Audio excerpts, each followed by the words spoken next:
Well, hey there, folks. I'm meteorologist Matt Barentine, still tracking potential tropical cyclone number 9. Yes, it hasn't become named yet. It will later today. What the Hurricane Center is waiting on is for it to kind of stack itself vertically into a true tropical system, and it's working on that right now. It will get there here probably later maybe even just later this morning, and we'll get the name Helene. So that's what it's doing. It's just becoming better organized. It's working on it here this morning, and it will continue. And once it gets itself properly vertically stacked, then that allows the storm to exhaust.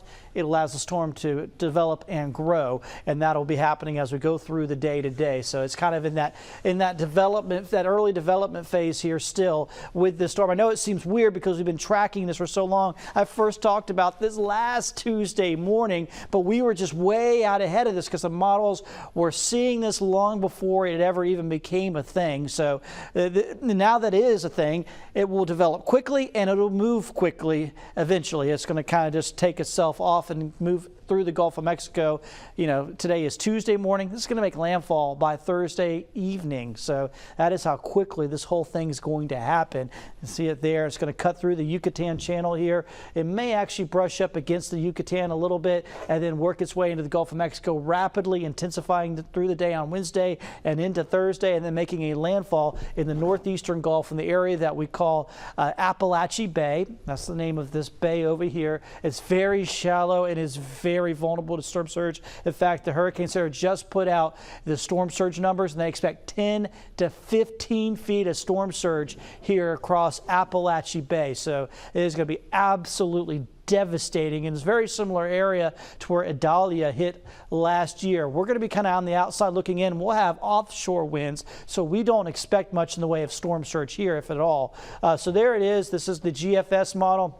It's going to take it through the Yucatan Channel. It's going to take it into the eastern Gulf of Mexico. You can see all that heavy rain wrapping around. That's Thursday morning. We should get some rain bands here through the day on Thursday, but not solid rain. There'll just be a couple of bands that break away and move through our area. The heaviest rain obviously will be off to our east with the landfall. Of course, once again, keep in mind this landfall can shift, but the last 2.5 days, it's been pretty consistent here with most of the models bringing it somewhere into Apalachee Bay for a landfall. Here is the wind modeling. One thing about the GFS model, it is showing a little bit less organization and not showing the rapid intensification that some of the other models are. So I'm hoping that this one is closer to right. It's still going to be devastating here for the northeastern corner of the Gulf of Mexico and for the nature coast of Florida, but it wouldn't be as bad as some of the other models I was looking at. So we can hope, but I still think we'll probably likely see a major hurricane at landfall. So the rough surf begins for us by tomorrow. Increased rain chances